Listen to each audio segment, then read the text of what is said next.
The Hale family lodge was built for stories. Its stone walls had heard generations of triumphs and betrayals, toasts and tears. On Christmas Eve, under the soft glow of candlelight, it was meant to hold warmth. But that night, Nora Bennett Hale, 6 months pregnant, stood at the upstairs landing with a hand resting over her belly. She wasn't listening to the holiday carols rising from the grand piano. She wasn't watching the cousins in reindeer sweaters run circles around the tree. She was listening to her own heartbeat, steady and strong, as if telling her, "Stay calm, but stay ready." Her husband, Gregory Hale, had promised her years of devotion. He had promised stability, partnership, and a place in his powerful family's empire. But last night she had received the kind of proof no woman should ever have to see. A hotel receipt, a careless text, a lipstick stain. Gregory wasn't with his clients in Aspen. He was with Lila Summers, the event planner he had once described as just ambitious. The truth had a scent, cheap perfume mixed with arrogance, and Gregory carried it home with him at dawn. He thought she wouldn't notice. He thought she would smile through dinner, play the loyal wife, and keep his secrets. But Nora had a secret of her own. She wasn't going to break. Not tonight. The downstairs dining room glittered with silverware polished so perfectly it could cut. Evelyn Hale, the matriarch, had set the lawn table herself, insisting on rosemary sprigs by each napkin and cranberry bowls by the candles. "Presentation matters," she had said. But when Nora walked in, what mattered wasn't the table. It was the envelope in her hand, cream-colored, heavy, waiting. Greg was already there. He was the kind of man who filled a room with laughter, even when that laughter was hollow. His navy blazer was crisp, his smile charming, his hand gestures broad. He made jokes about holiday bonuses, bragged about a new Aspen chalet, and winked at his father as if the whole world belonged to him. It was the same arrogance that had driven him into Lila's arms. The family gathered: Peter Hale, stern and status-obsessed; Thomas, Greg's older brother with quiet, watchful eyes; Mia, Thomas's wife, warm and intuitive; Pastor Jonah, family friend who always opened dinners with prayer. Children giggled as Evelyn rang the old brass bell to silence the room.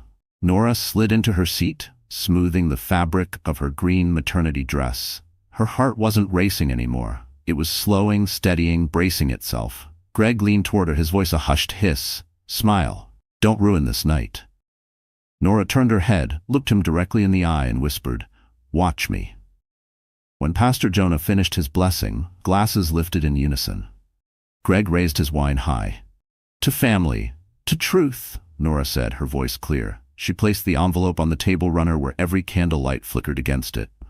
"To truth, because it always comes out." The room shifted. A few cousins exchanged glances. Evelyn's silver eyebrows lifted just slightly.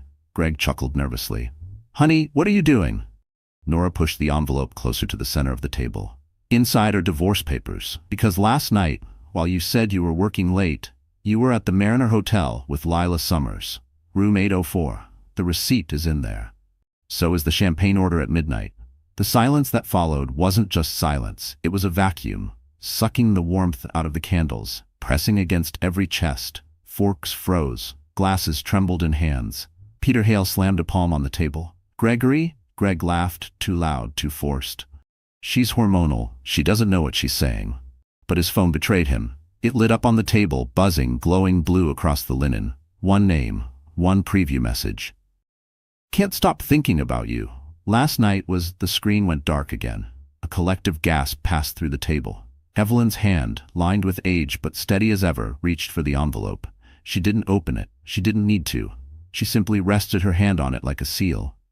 "Sit down, Gregory," she said. Her voice was velvet over steel. Greg's mask cracked. "Mother, this isn't how we handle family matters. Not like this. Not at dinner." "Then when?" Thomas interrupted, his calm voice cutting sharper than any shout. He turned to Nora. "I'll call your lawyer tonight. You won't face this alone." Nora exhaled, a release she hadn't realized she was holding. For months she had lived in shadows, wondering if anyone in this family would see her. Now Thomas had spoken, and the silence that followed was no longer hostile. It was protective. Greg's jaw worked furiously. His pride flared, but before he could speak, the doorbell rang. 3 sharp chimes. Everyone turned. Evelyn frowned. Who could that be on Christmas Eve? Greg leapt from his chair almost too quickly. "Oh, it's just something I arranged. A surprise. For the family." He smoothed his blazer, checked his reflection in the glass cabinet, and strode to the door. When he opened it, the winter air swept in, carrying with it snowflakes that glittered like tiny knives. And standing there in a red coat, heels clicking against the porch stone, holding a glossy bag like she was delivering presents, was Lila Summers. Her smile was bright. Her eyes scanned the room with an assumption that she belonged. "Merry Christmas, everyone," she sang. The family gasped. Children fell silent. Peter's face turned to stone. Evelyn didn't move. Nora didn't flinch. She lifted her chin, hands still resting over her belly. "You're just in time," she said softly. Greg swallowed, his confidence slipping. Evelyn picked up the old brass bell and rang it once. The sharp, commanding note filled the dining room. "We will hear her," Evelyn said, never breaking her gaze from her son. The candles flickered. The snow whispered against the windows. And Nora, steady as stone, prepared for the truth to finally break wide open. Nora Bennett Hale was not born into the glittering halls of power where the Hale family lived. She grew up in a small New England town where winters were long, neighbors borrowed sugar from one another, and birthdays were celebrated with homemade cakes. Her parents, James and Lorraine Bennett, were school teachers who believed in discipline, honesty, and kindness. They taught Nora to live simply, to work hard, and to believe that love, when given freely, was the most valuable currency of all. From the start, Nora was different from the other girls in her town. While some dreamed of marrying rich and leaving behind the quiet streets, Nora dreamed of healing. She wanted to be a nurse. She wanted to be there for people on the hardest nights of their lives, and she made it happen. She worked double shifts at the local diner through high school, earned scholarships, and eventually graduated from nursing school with honors. By 25, she was working in a maternity ward, holding the hands of women as they brought life into the world. It was in that ward, late one snowy evening, that she first met Gregory Hale. Greg had come to visit a business partner's wife who had gone into early labor. He walked into the hospital like he owned it, his charm filling the halls. At first, Nora barely noticed him, but he noticed her. Later, he confessed he was struck not by her beauty, though she had that in quiet abundance, but by the way she spoke to a frightened mother, calming her with nothing more than a steady hand and a patient voice. Greg pursued her relentlessly. Flowers. Dinners in restaurants where she felt too small in her thrift store dresses. Promises of a life where she would never again have to count pennies or skip meals to pay bills. At first, she resisted. Men like Gregory Hale belonged to a world so different from hers, a world of marble floors and family legacies that stretched back generations. But he was persistent, and he was persuasive. He told her he needed her, not for what she had, but for who she was. She believed him. When they married, Nora gave up the night shifts at the hospital. She believed she was stepping into a new kind of calling. To be Greg's partner, his anchor, the woman who would remind him of kindness when the world demanded ruthlessness. And in the beginning, she thought she succeeded. But life inside the Hale family mansion was nothing like she imagined. Peter Hale, Greg's father, looked at her as though she were a guest who had overstayed her welcome. Evelyn was kinder but reserved, weighing every word Nora spoke. The family spoke in the language of balance sheets and boardrooms, and Nora, used to the simple honesty of small-town life, often felt like she was listening to a code she could never quite crack. She smiled through dinners. She kept quiet when the conversation turned to business. She pretended not to hear the whispers that she was the nurse who got lucky, and she buried the sting of isolation beneath the belief that Greg loved her, and that was enough. Then came the pregnancy. For Nora, it was the miracle she had always dreamed of. For Greg, it seemed to be an inconvenience. He congratulated her, kissed her forehead, and within days was back to long nights away, back to phone calls she wasn't supposed to overhear. But Nora endured. She decorated the nursery alone. She kept working on her baby journal, writing letters to the little life inside her about hope and family and faith. She convinced herself that once Greg held their child, once he saw what they had created, everything would change. Until last night. When the text message lit up her phone, Nora's hands trembled so violently she nearly dropped it. Last night was a dream. Can't wait for more. She stared at the name, Lila Summers. A woman she had met once at a company gala, a woman with sharp laughter and sharper eyes. Nora had wanted to believe Lila was harmless. Now she knew better. She could have broken down then. Many women would have.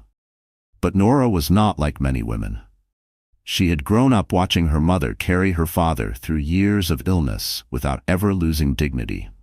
She had held the hands of mothers in pain and watched them summon strength they didn't know they had. And in that moment, something inside Nora hardened into resolve. She would not beg. She would not weep in silence. She would not allow Greg to write the story of her life.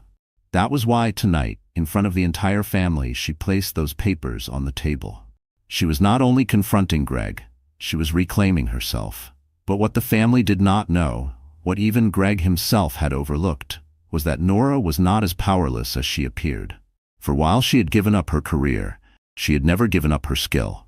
Quietly, without telling anyone, she had been working part-time shifts at a small clinic downtown. She had saved her earnings, little by little, tucked away in an account under her maiden name. It wasn't much, but it was hers. And she had an ally. Thomas Hale, Greg's older brother, had always treated her differently. He noticed when she was left out of conversations. He spoke to her with respect, never condescension. And though he had never intervened openly, Nora had caught the looks he gave Greg, the silent disapproval, the warnings Greg never heeded. Thomas had power in this family, and tonight for the first time he had chosen to use it on her behalf. When he said, "You won't face this alone," Nora felt the shift in the room. For the first time in years, she wasn't isolated. She had a voice beside hers. But the night was far from over. Because as Lila stepped into that room in her red coat, smiling as though she had been invited, Nora knew this confrontation was only the beginning. Evelyn had said, "We will hear her." But hearing Lila's voice was one thing. Allowing her to sit at the family table was another. The Hale family was about to witness more than a scandal. They were about to witness a reckoning. And Nora, quiet, small-town Nora, was ready to lead it. Then Leela set down her glossy bag on the table, looked directly at Nora, and said with a smirk, "I think your seat belongs to me now." Snow fell in heavy curtains outside the Hale lodge, wrapping the world in silence while inside. The family dining room buzzed with a tension so sharp it could slice glass. Christmas Eve was supposed to be sacred. It was supposed to be laughter, music, and clinking glasses. But tonight the air was thick with betrayal, every candle casting shadows that seemed to whisper secrets.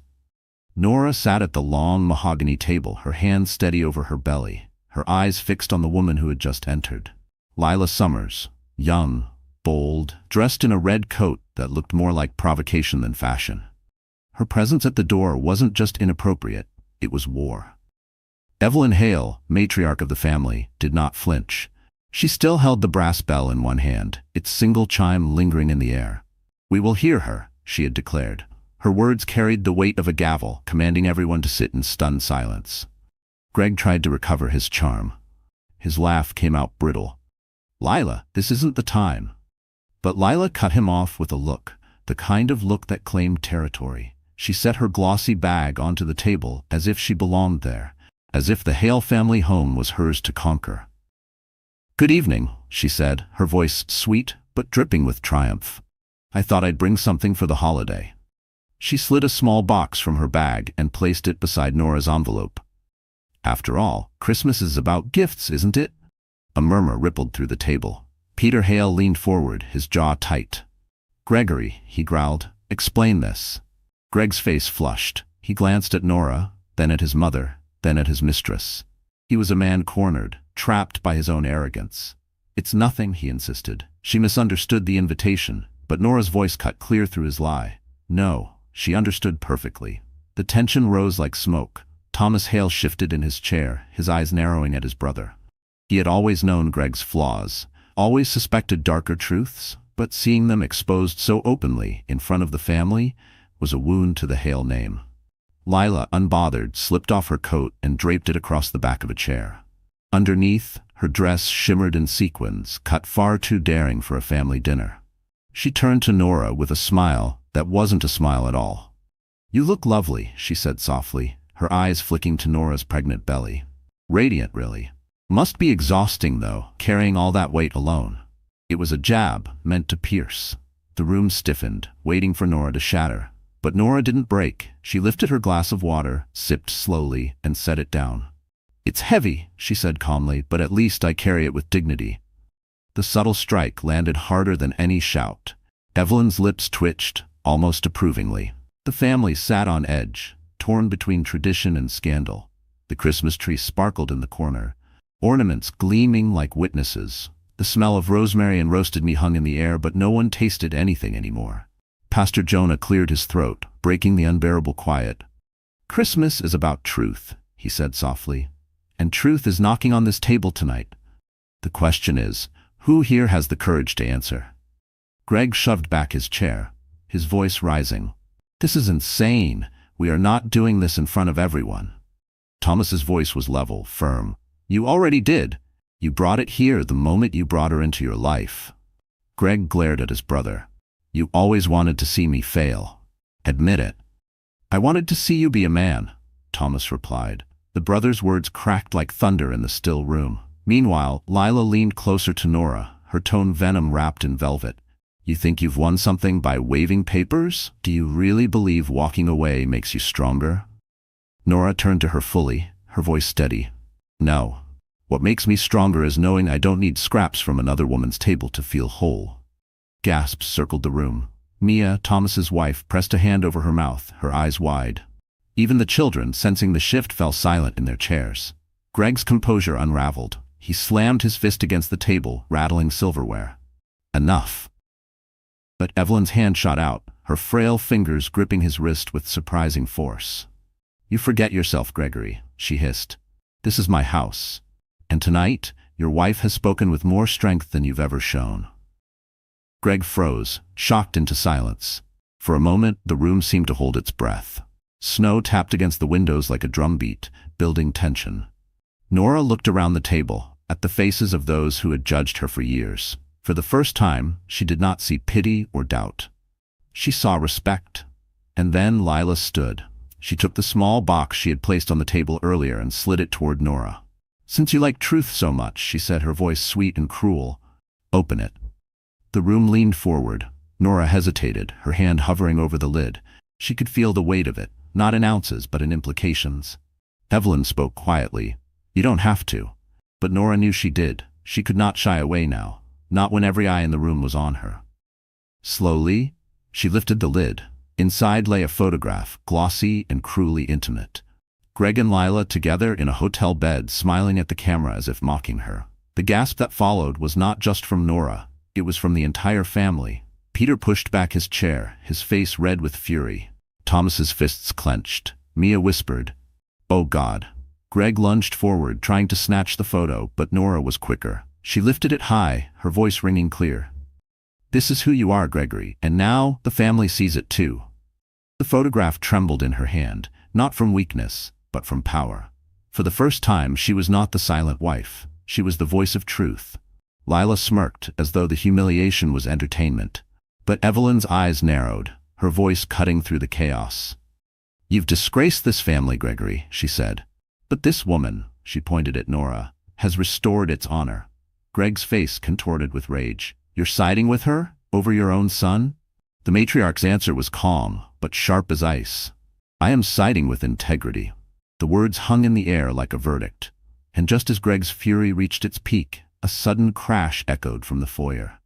The front door, left ajar from Lila's arrival, had swung wide open. Cold wind tore through the hall, snuffing out half the candles in the dining room. A figure stepped inside. The family turned in shock. It wasn't another guest. It wasn't a servant. It was a man in a dark coat, carrying a leather briefcase. His face was unfamiliar to most of the Hales, but not to Nora. It was Carmen Ortiz's associate, the lawyer, and he was here to deliver the next blow. The photograph still shook in Nora's hand, the glossy paper catching the dim light of the candles. Around her, the room was frozen. Some stared with pity, others with disbelief, but all eyes were on her. The woman who had just shattered the illusion of the perfect Hale marriage. Greg's voice cut through the silence, sharp and venomous. "Enough of this performance, Nora. You're embarrassing yourself. Do you think anyone in this room believes you're strong? You're a nobody. A nurse who thought marrying me would make her important. The words landed like daggers. Nora's throat tightened. For months she had braced herself for whispers, but hearing it spoken aloud, in front of everyone, was a cruelty she hadn't expected. Lila leaned against the chair with a smirk, her arms folded as though she'd already won. "He's right," she purred. "You don't belong here. You're playing at being one of them, but you never were. And now everyone sees it." The shame pressed heavy against Nora's chest. For a moment, the strength she had carried into the room wavered. Her hand trembled, her breath came shallow. The photograph slipped from her grasp and fluttered to the table, face up for all to see. A murmur of voices rose. Mia's eyes shone with sympathy, but she didn't move. Peter Hale rubbed his temples in frustration, muttering about family reputation. Even Evelyn, usually so composed, looked away for the briefest second, and that was when the humiliation cut deepest. Nora realized she was alone again. Her vision blurred as hot tears welled. She pressed a hand to her belly, whispering under her breath as though to the child inside, "I'm so sorry." Her chair scraped back suddenly, the sound echoing like thunder in the silence. She rose to her feet, unsteady, her breath shaking. "I can't," her voice cracked. "I can't do this anymore." The room erupted. Greg smirked, mistaking her retreat for victory. "That's right," he sneered. "Leave. Take your dramatics with you. This family doesn't need your weakness dragging us down." The cruelty of his tone snapped through the air. Nora's knees buckled slightly, and she grabbed the back of her chair to steady herself. For the first time that evening, the strength she'd fought to hold on to broke. Her tears spilled freely now, and she turned toward the hallway, each step a stumble. The dining room behind her exploded in whispers, but she didn't hear them. All she heard was the sound of her own breath, ragged and heavy, as if the walls themselves were closing in. Thomas stood quickly, as if to follow, but Evelyn's hand pressed lightly against his arm. "Let her," the matriarch whispered. "She must walk this moment herself." Nora reached the grand staircase. The garlands twinkled with tiny white lights, but she didn't see beauty anymore. She saw only betrayal woven into every corner of the house. She gripped the banister, steadying herself as her vision swam. Behind her, Greg's voice still carried, loud and cruel. "You see? She's not strong. She's fragile. I built her life, and now she can't survive without me." Lila's laughter joined his, sharp and cutting. That laughter followed Nora up the stairs like a ghost. She pushed into the guest room at the end of the hall, slamming the door behind her. Inside, the silence was suffocating. She collapsed onto the bed, clutching her belly as sobs tore through her chest. The strength she had displayed downstairs melted away, leaving her bare, raw, and trembling. She whispered through her tears, "Why wasn't I enough?" Her heart cracked with every word. She thought of the years she had given Greg, her loyalty, her sacrifices, her dreams abandoned for his ambition. She thought of the nursery she had decorated alone, the lullabies she had sung to an empty room. And now, in the most sacred season of all, she was nothing more than a spectacle. Downstairs, the storm raged on. Greg raised his glass again, attempting to reclaim control. "Let's end this nonsense," he declared. "She'll calm down. She always does." Lila smirked. "She's never been competition." But Thomas rose from his chair, his face dark with anger. "You disgust me, Gregory," Greg scoffed. "Spare me the lecture, big brother. You've always envied me." "I've pitied you," Thomas corrected sharply. "Because you mistake cruelty for strength." Evelyn's voice rang out like a bell. "Enough! This house will not be a stage for your arrogance." The lawyer who had entered minutes before stood silently, his briefcase resting at his side. He had been waiting for his moment. Now, he stepped forward, placing a hand on the envelope that still lay on the table. "Mrs. Hale asked me to prepare more than divorce papers," he said. His tone was calm, deliberate. "There are documents here that concern not only her, but this entire family business." Gasps circled the table. Greg paled, the color draining from his face. "What documents?" But the lawyer did not answer him. Instead, he opened the briefcase and began arranging files neatly across the table. Upstairs, Nora sat trembling in the quiet, unaware of the storm building below. Her tears had slowed, but her body shook from exhaustion. She whispered to her unborn child, "I'll protect you, no matter what, even if it costs me everything." She closed her eyes just for a moment to breathe, and then she heard it. A soft creak at the door. Her eyes flew open. There, in the dim light, stood Lila Summers, alone, smiling. She closed the door behind her with a quiet click and leaned against it. "You should have stayed downstairs," Lila whispered, her smile widening, "because now it's just you and me." The guest room was dim, lit only by the twinkle of Christmas lights outside the frosted window. Nora sat on the edge of the bed, her hands trembling over her belly. She hadn't yet wiped the streaks of tears from her face. Her heart still ached from Greg's cruel words, from the laughter that had chased her up the stairs. And now, standing in the doorway, was the source of it all. Lila Summers. The younger woman closed the door behind her with a deliberate click, sealing them in together. She leaned back against the wood as if it were her throne, her lips curved into a smile that wasn't warm at all. "You should have stayed downstairs," Lila whispered, her voice smooth as silk and just as sharp. "At least there, you had an audience. Up here, it's just you and me, no one to clap for your little performance." Nora lifted her chin, though her throat was tight. "What do you want?" Lila walked slowly across the room, her heels clicking against the hardwood. She was in no rush. She wanted Nora to feel every second of the silence, every beat of humiliation. "I want you to stop pretending you're the victim," she said finally. "Greg doesn't love you. He never did. You were convenient. You looked good on his arm until someone better came along. That someone is me." Nora's hand tightened over her belly. "Better?" she said softly. "Is that what you call yourself? A woman who sleeps with another woman's husband?" Lila's smile only widened. "Don't act like you're surprised. Men like Greg always trade up. You should have known your expiration date the moment you walked into this family." She circled the bed, like a predator watching prey. "You're weak, Nora. Fragile. Everyone saw it tonight." Nora swallowed hard, her voice trembling. "If I'm so weak, why are you here? Why do you need to tell me this face to face?" For a moment, the question pierced through Lila's confidence. Her eyes flickered, but she quickly masked it. She leaned closer, her voice dropping into a hiss. "Because I want you to understand something. This isn't just about Greg. This is about everything. The house, the money, the reputation. Once you're gone, all of it will be mine." Nora shook her head, her tears returning. "You think the Hales will ever accept you? They saw you tonight. You walked in here like a thief." "Thieves take what they want," Lila said coldly, "and I always get what I want." The words echoed in the room. Nora felt the walls closing in again, the weight of betrayal pressing against her chest. For a moment, she thought she might crumble once more. But then, something inside her shifted. She stood, slowly, her body trembling, but her gaze steady. "You're wrong," she whispered. "You may have Greg's attention now. You may even think you have his love, but you don't have his respect. And you never will." Lila's smirk faltered. "What did you just say?" Nora stepped closer, their faces now only inches apart. "You think winning a man like Greg is a prize? It's not. It's a burden, because men who betray once betray again, and one day he'll do to you what he's done to me."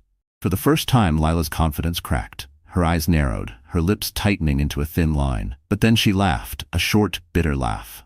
"Maybe, but by then, I'll have what I need, and you'll be nothing. Alone, forgotten." Nora's chest ached. She wanted to scream, to throw Lila out, to call Evelyn upstairs and expose her right then and there. But her body betrayed her. A sudden sharp pain shot across her stomach, stealing her breath. She gasped, clutching at her belly, staggering back toward the bed. Lila's eyes widened in surprise. What's happening?" Nora sank to her knees, her face pale. "The baby," she whispered, panic lacing her voice. "Something's wrong." For a moment, just a moment, fear flickered across Lila's face. But then she froze. She didn't move to help. She didn't reach for the door. She just stood there, watching. Nora struggled to steady her breathing, forcing herself not to collapse.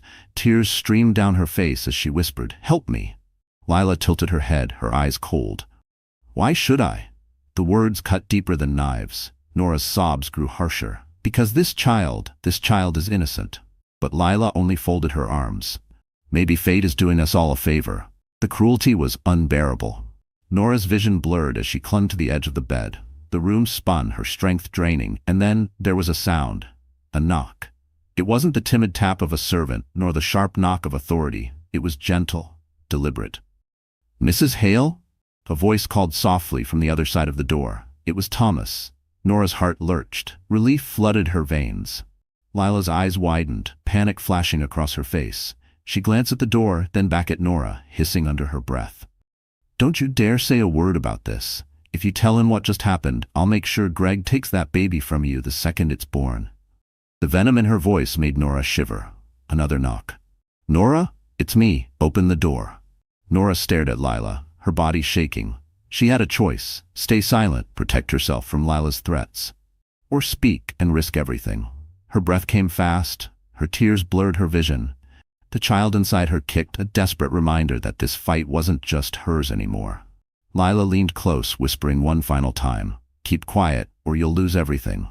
The door handle turned, the room held its breath, and then the door swung open. Thomas stood in the frame, his eyes locking first on Nora, pale and trembling on the floor, then on Lila, looming over her. His jaw tightened, his fists curling. "What's going on in here?" he demanded. Nora opened her mouth. Her voice was barely a whisper, but it carried enough to shatter everything. "She tried to leave me here when I needed help." The silence that followed was explosive. Thomas's eyes darkened. He stepped into the room, closing the door behind him with a force that rattled the walls. And for the first time, Lila's smirk disappeared completely. Thomas's presence filled the small guest room like a shield. His broad frame blocked the doorway, his sharp eyes scanning from Nora, pale and trembling on the floor, to Lila standing stiffly, her face caught between arrogance and panic. "What's going on in here?" he demanded again, his tone low but deadly serious. Nora's lips trembled, her words fragile but clear. "I needed help. She pointed at Lila with a shaking hand. "She just stood there. She was going to leave me." Thomas's jaw tightened. He took one slow step forward, his gaze never leaving Lila. "Is that true?" Lila tried to recover her composure, crossing her arms defiantly. "She's exaggerating. I didn't know what was happening.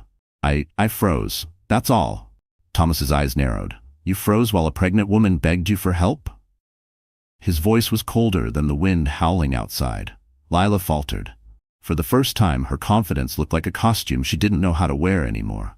Thomas crouched beside Nora, offering his hand. "Come on, you're not alone." Nora's eyes brimmed with tears, not just from pain, but from relief. She let him steady her, rising shakily to her feet. His hand was warm, grounding, the opposite of Greg's cold indifference. "Thank you," she whispered. He gave a small nod. "Don't thank me for doing what's right." Behind them, Lila scoffed, trying to regain control. "Oh, please, don't make me the villain here. Greg loves me, not her. He chose me. Everyone knows it."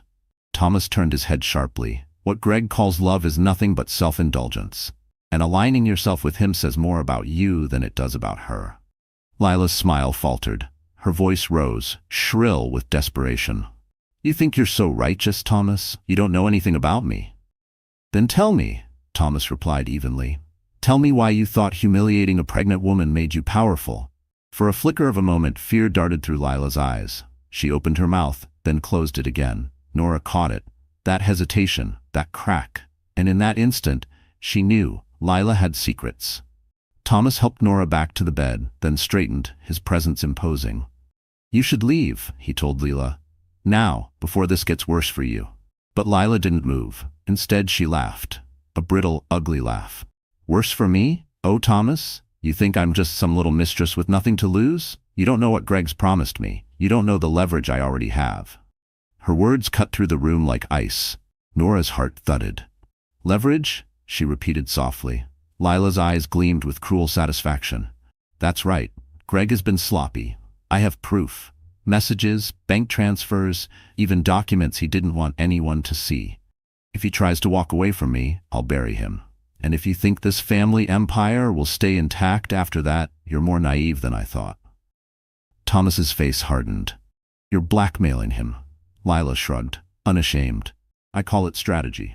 Men like Greg never give unless you take. I've been smart enough to take." Nora's stomach turned. For years, she had believed Greg's betrayal was personal, a failure of love, of loyalty. But this wasn't just about infidelity. This was business. This was corruption. And suddenly, something inside her shifted. Her tears dried. Her back straightened. She looked Lila directly in the eye.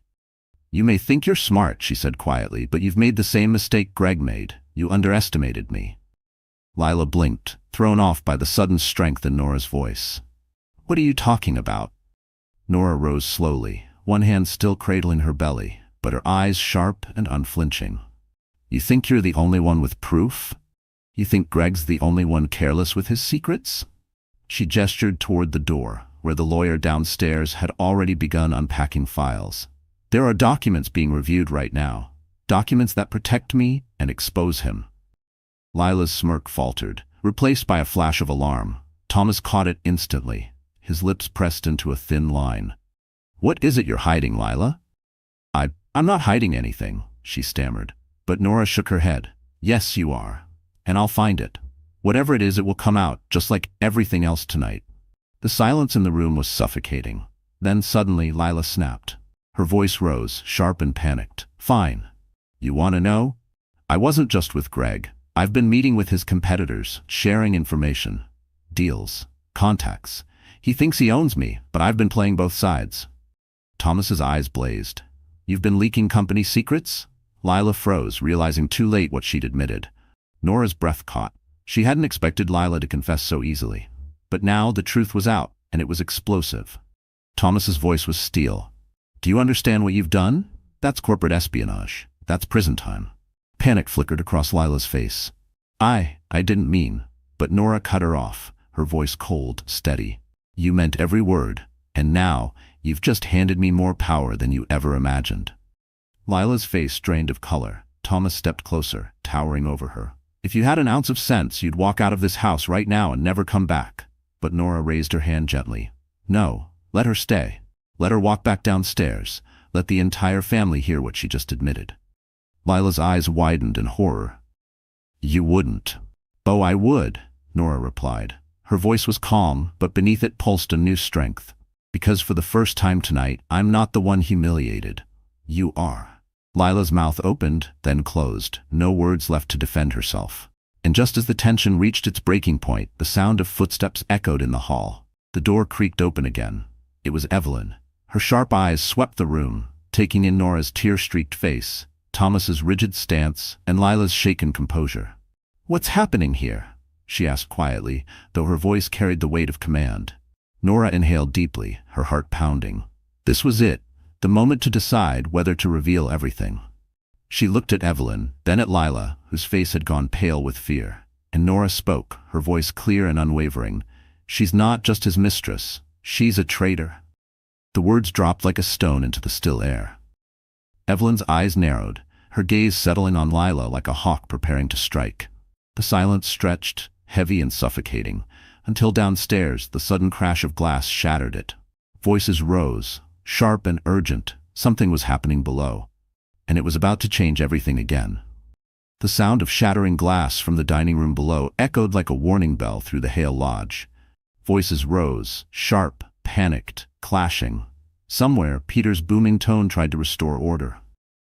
But upstairs, the storm was already rewriting its course.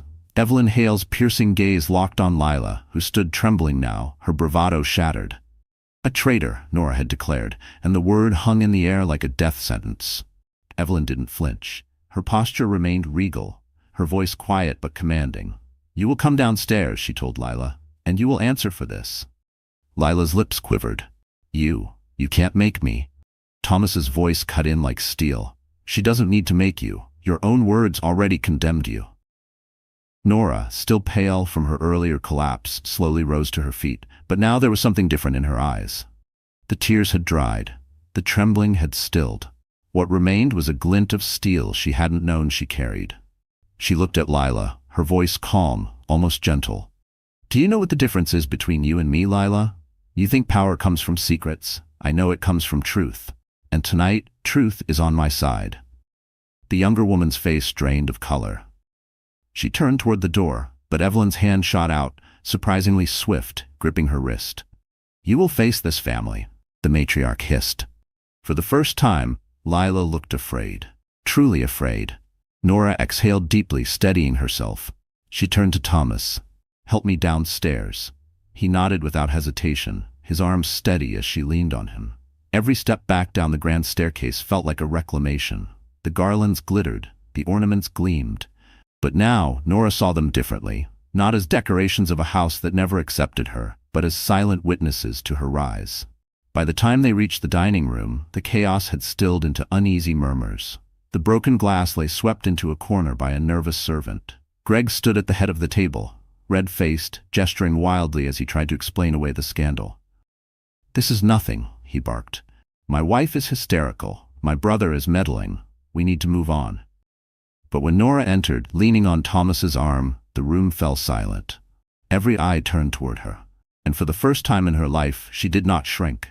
She stood tall, her green dress shimmering under the candlelight, her swollen belly a testament not to weakness, but to resilience. Greg's eyes widened. "What are you doing back here?" he demanded. "You should have left quietly. Don't humiliate yourself more than you already have." Nora's lips curved into a faint smile. "You think I came back to humiliate myself? No, Gregory. I came back to finish what I started."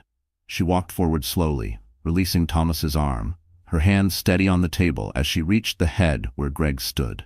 She did not stop until she was directly across from him. "Sit down," she said softly. Something in her tone, quiet, sure, commanding, cut deeper than any shout. Greg hesitated, his confidence faltering. Peter Hale cleared his throat, his voice gruff but firm. "Listen to her." Greg sank reluctantly into his chair, muttering curses under his breath. Nora turned, her eyes sweeping the room. Tonight was supposed to be about family, about celebrating trust, loyalty, and love. Instead, it has revealed betrayal, greed, and lies. She gestured toward the envelope of divorce papers. "I placed this on the table not to shame anyone, but to reclaim myself. And now, I will tell you all the truth you deserve to hear." The lawyer, standing quietly at the end of the table, stepped forward, opening his briefcase. He laid out documents, each one crisp, official, damning. "Mrs. Hale entrusted me with evidence of Mr. Gregory Hale's financial misconduct," he said. "Funds moved improperly, deals struck under the table, patterns that endanger not only this family's name but its entire empire." Gasps spread across the room. Greg jumped to his feet. "Lies," he shouted. "This is a setup. She's manipulating you all." But Evelyn's sharp voice cut him down. "Sit." And for the first time, Greg obeyed his mother like a chastised child. Nora's voice remained calm. "Greg thought he could betray me and walk away untouched. But his betrayal was not only of me, it was of all of you, of this family, of everything his parents built." Lila, trembling near the doorway, suddenly cried out, "She's lying. She's just bitter." Nora's gaze turned to her, cool and unshaken. "You want proof?" She nodded toward the lawyer. "Tell them what she admitted upstairs." The lawyer adjusted his glasses. "Miss Summers confessed to leaking confidential company information to competitors." A stunned silence swept across the table. Peter's face turned crimson. "Espionage? In my company?" Evelyn's voice dropped to a whisper, cold as steel. "You brought poison into this house, Gregory." Greg's face twisted, panic breaking through arrogance. "No, she's lying. Lila would never." But Lila's own silence betrayed her. Her eyes darted wildly, her lips fumbling for excuses that would not come. Mia gasped. "She admitted it. I heard it myself." The room erupted in murmurs, the weight of scandal crashing down like a tidal wave. Nora, in the center of it all, stood calm and unyielding. She felt the baby kick gently inside her as though reminding her, "This is your fight. Win it." Her voice rose above the noise, steady and clear. "Gregory Hale is not the man you all believed him to be. He is a liar, a cheat, and a traitor. And she pointed at Lila, is not just his mistress. She is a thief who sought to strip this family of everything it owns." Greg lunged forward, his face twisted with rage. "You think you've beaten me, Nora? You're nothing without me. Nothing." But before he could reach her, Thomas stepped in, shoving him back into his chair with a firm hand. "Enough." The room stilled again. Nora's eyes locked on Greg, her voice cutting through the silence like glass. "You made one fatal mistake, Gregory. You thought I was weak." Greg sneered. "You are." Nora leaned closer, her voice low but deadly. "No, I'm the strongest woman you'll ever know, and tonight you'll see just how strong I am." The candles flickered. The family leaned forward, captivated, breathless. And then, from the far end of the table, Evelyn Hale slowly rose to her feet. Her silver hair shimmered in the candlelight, her eyes sharp as blades. She looked directly at her son, and with a voice that carried the weight of generations, she declared, "You are no longer welcome at this table." The room gasped. Greg's face went pale. and Nora, her heart pounding, knew the transformation was complete. She was no longer the silent wife. She was the storm. The dining room was silent, as if the whole house itself held its breath after Evelyn's declaration. "You are no longer welcome at this table," the matriarch had said, and the words struck like thunder. For Gregory Hale, it was the first time in his life that power slipped fully from his grasp. But Nora knew this was only the beginning. She straightened, every eye on her now, not as a woman humiliated, but as the woman who had pulled back the veil. Her hand rested gently on her belly, the quiet strength of a mother radiating from her as she prepared to deliver the blow Greg never saw coming. "Tonight," she said, her voice clear, "you all saw the proof of his betrayal, but you deserve to know what else I've uncovered." Gasps fluttered across the room. Even the younger cousins, usually oblivious, leaned forward in their chairs. Greg leapt to his feet, panic flashing across his face. "Don't you dare, Nora. Don't you dare drag this family through the mud just because you're bitter." But Nora didn't flinch. "This family isn't in the mud because of me. It's because of you." She nodded toward the lawyer, who immediately spread the documents across the table once more. Bank records, contracts, transactions that painted a picture darker than infidelity.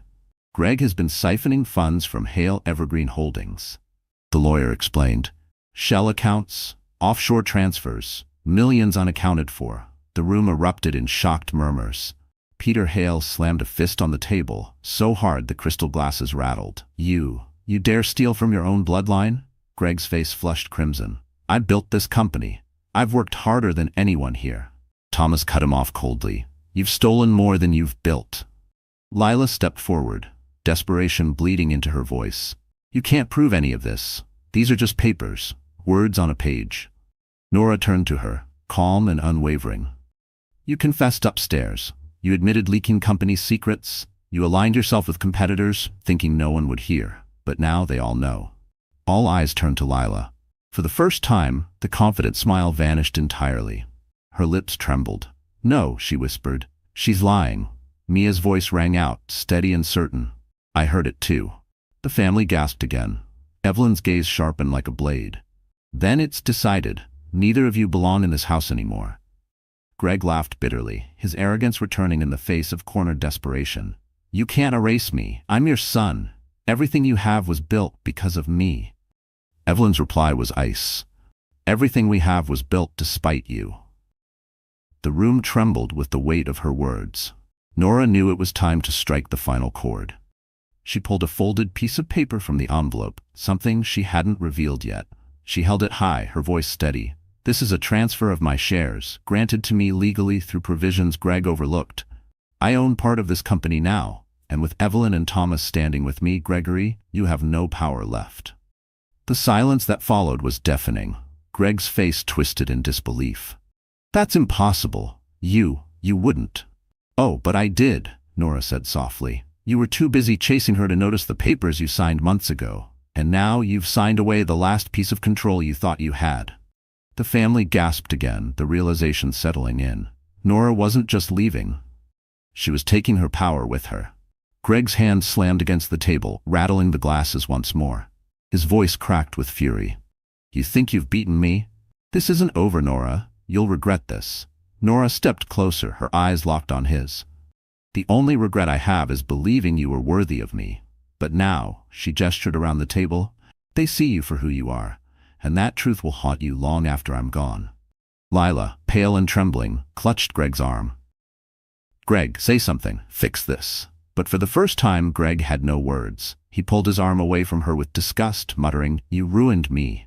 Lila gasped. "Me? You're the one who—" But before she could finish, Evelyn slammed her hand on the table. "Enough. Both of you. Leave. Now." The command was final, unyielding. Greg's chest heaved. His pride warred with his fear. But the truth was clear. He was defeated.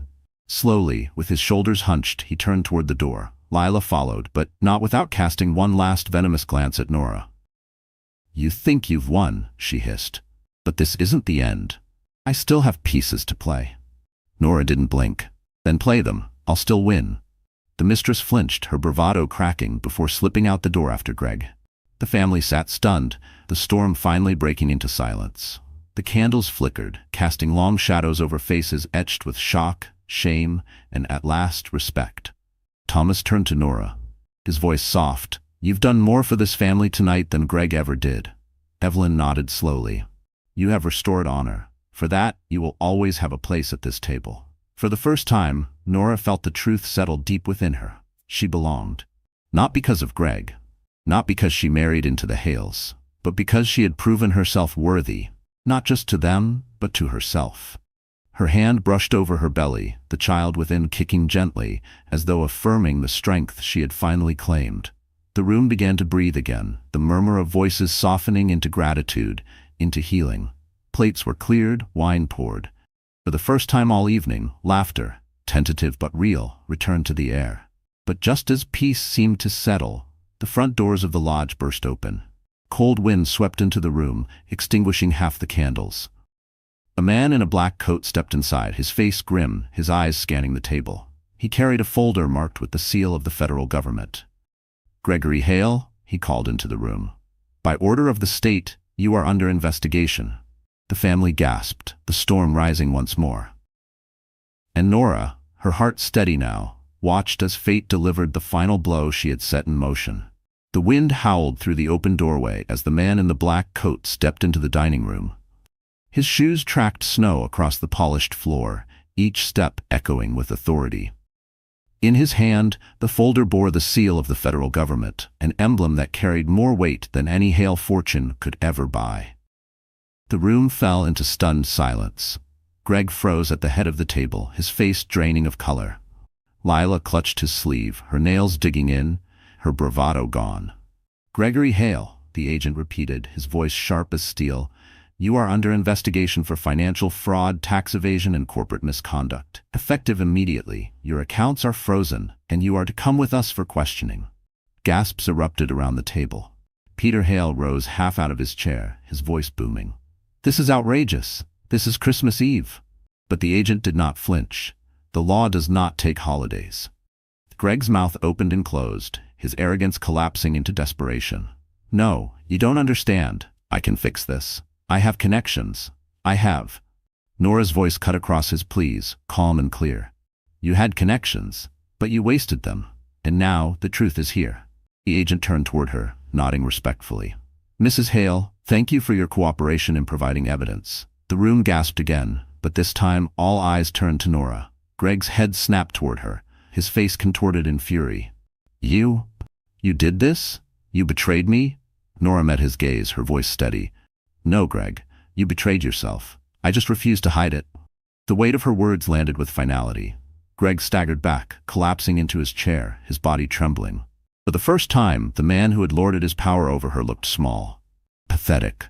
Lila's panic grew. "You can't just take him away. He's innocent until proven guilty. You'll ruin everything." The agent's eyes turned cold. "We already have enough evidence to build the case. And as for you, Miss Summers, we advise you not to leave the city. Your involvement in leaking company secrets has been documented." Lila gasped, her face straining of all color. No, you can't." "Yes," Nora interrupted softly, her voice like velvet wrapped around a dagger. "They can, because you admitted it, and because the truth doesn't disappear just because you don't like it." Lila's body shook as she turned on Greg. "This is your fault. You told me I'd be safe." Greg shoved her hand off his arm. "You ruined me." The two of them, once united in arrogance, now turned on each other like cornered animals. Their voices rose, sharp and bitter, each blaming the other. The Hale family watched in stunned silence. The perfect image of power that Greg had tried to maintain crumbled before their eyes. Evelyn, regal as ever, finally rose to her feet. Her voice was low, but it carried authority that silenced the entire room. "Enough. Both of you have shamed this family for the last time. You will leave this house tonight, not as heirs, not as guests, but as disgraced traitors." Her words struck with the weight of final judgment. The agents moved forward. Greg tried to resist, but his struggle was weak, his pride broken. They clasped his wrists in cuffs, the metallic click echoing like a bell tolling the end of an era. Lila stumbled backward, her eyes wild. "Wait. You can't arrest me, I was promised." The agent's hand closed firmly around her arm. "Promises don't matter when the law is involved." Her scream echoed through the halls as she was dragged toward the door. Greg's curses followed, bitter, desperate, but powerless. The heavy doors slammed shut behind them, leaving the family in silence. The storm outside raged, but inside it was still. Nora stood in the center of it all, her hand resting gently over her belly. The woman who had entered the evening as the silent, underestimated wife now stood as the force that had dismantled a cheater, exposed a mistress, and preserved a legacy. Evelyn turned to her, her eyes softer now, glistening with something almost like pride. "You have shown strength I did not expect," she admitted. "You fought not only for yourself, but for the future of this family. For that, I am grateful." Thomas stepped closer, his voice steady. "You saved us, Nora, and you saved yourself. Don't forget that." The family murmured in agreement, respect replacing doubt in their eyes. Nora, once the outsider, now stood at the very heart of their approval. She exhaled slowly, her chest loosening from months of weight. The baby within her kicked again, gentle, steady, as if reminding her that her journey was not just for herself, but for the life she carried. Yet even in triumph, Nora felt the exhaustion wash over her. She lowered into her chair, steadying herself. Evelyn placed a hand on her shoulder, warm and grounding. "Rest, child.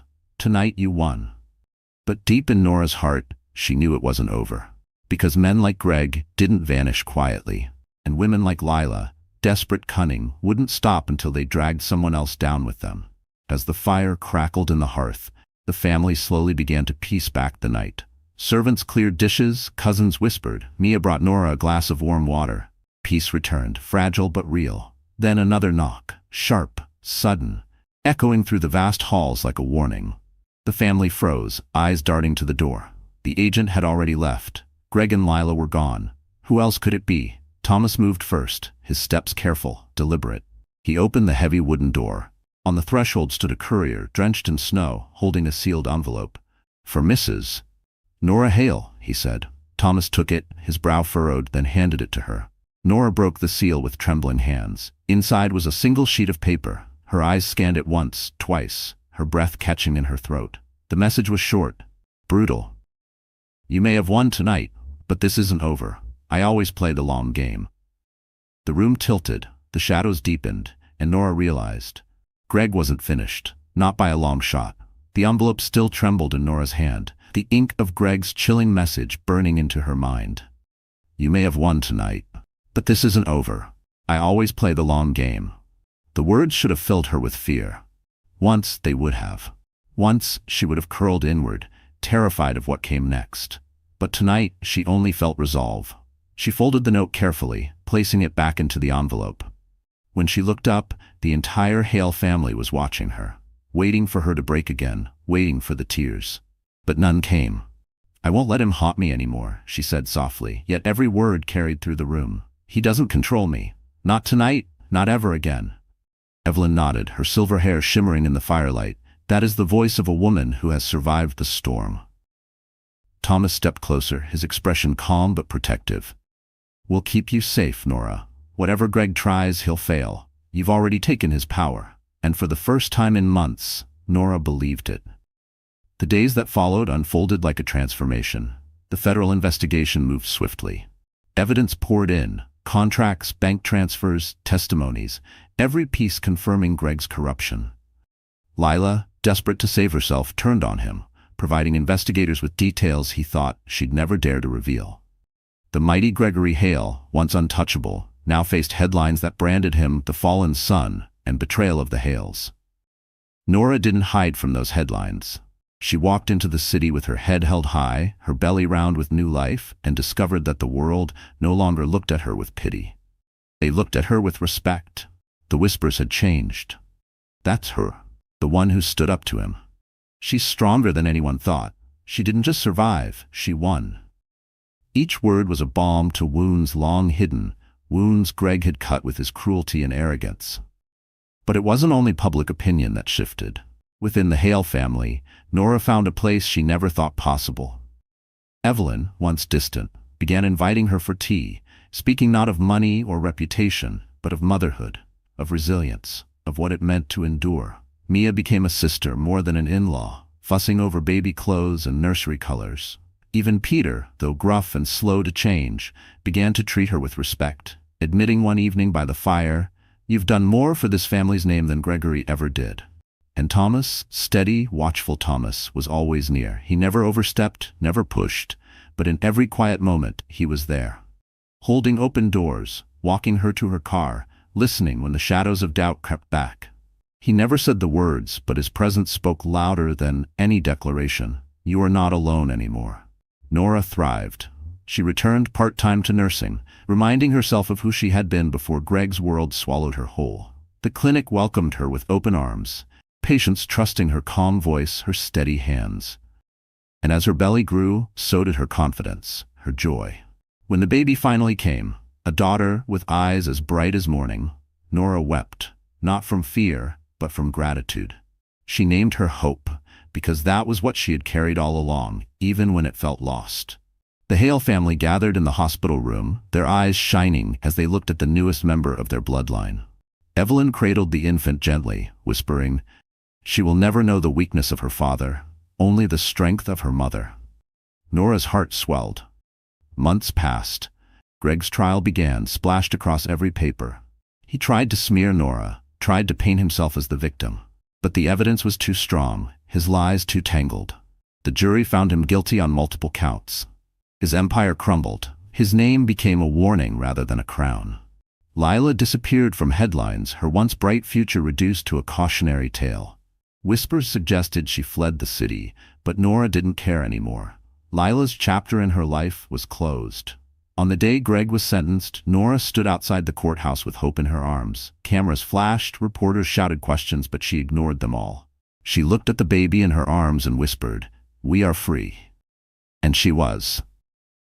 The following Christmas, 1 year after the night everything shattered, Nora returned to the Hale Lodge. The house glowed with warmth, laughter echoing through the halls. This time, she was not a guest on edge, not an outsider waiting to be judged. She was the heart of it all. Her daughter cradled by cousins, her seat at the table secured not by Greg's name, but by her own strength. When Evelyn rang the brass bell, the family bowed their heads for prayer. But before Pastor Jonah could speak, Evelyn gestured to Nora. "Tonight," she said, her voice carrying through the room, "the first toast belongs to her, to the woman who reminded us all that truth is stronger than lies and dignity outlives disgrace." Nora rose slowly, her daughter in her arms, her heart full. She looked around the table, the family who had once doubted her, the house that had once felt like a prison, the future that now stretched before her like a gift. Her voice was steady, strong, radiant, to hope, to truth, and to never letting anyone tell you you're not enough. The glasses clinked, the fire roared, and in that moment, Nora knew. She had not just survived betrayal, she had turned it into her greatest victory. Her story wasn't one of weakness, but of rebirth. Her daughter cooed softly in her arms, and Nora smiled, whispering into the child's ear, "We did it." Outside, snow fell gently across the lodge, soft and silent, as though the world itself was blessing the new chapter she had written. The scars of betrayal remained, but they no longer defined her. Nora was free, and stronger than ever. So that's how our story ends, my dear friends. Nora, once broken and humiliated, found her strength, spoke her truth, and walked away with dignity, love, and new life. If you're still here with me right now, it means something in this story touched you. Maybe it reminded you of your own struggles. Maybe it reminded you of a moment you felt unseen, unheard, or underestimated. You see, life has a way of testing us in ways we never imagine. Betrayal, heartbreak, disappointment, they are part of being human. But what defines us is not the pain itself, but how we choose to respond. The Stoic philosopher Epictetus once said, "It's not what happens to you, but how you react to it that matters." Nora's journey is proof of that. She couldn't control Greg's betrayal, but she could control her response. She refused to live as a victim. She stood, even when her knees shook, and chose truth over silence. And isn't that a lesson for all of us? We may not face a Christmas dinner scandal or a public betrayal, but in our daily lives we face smaller battles, at work, in relationships, even in the quiet battles inside our own minds. The question is, will we give up, or will we rise? Marcus Aurelius wrote, "The obstacle is the way." What feels like the end may, in fact, be the beginning of our greatest transformation. So tonight, let Nora's story remind you. You are stronger than you think. You are worth more than the lies others tell you. And you are capable of creating a future that no one can take away. If this story spoke to you, my wonderful friends, I ask you, like this video, share it with someone who needs hope, and subscribe so you can stay with us for more stories that touch the heart. Because here we don't just tell stories, we heal together.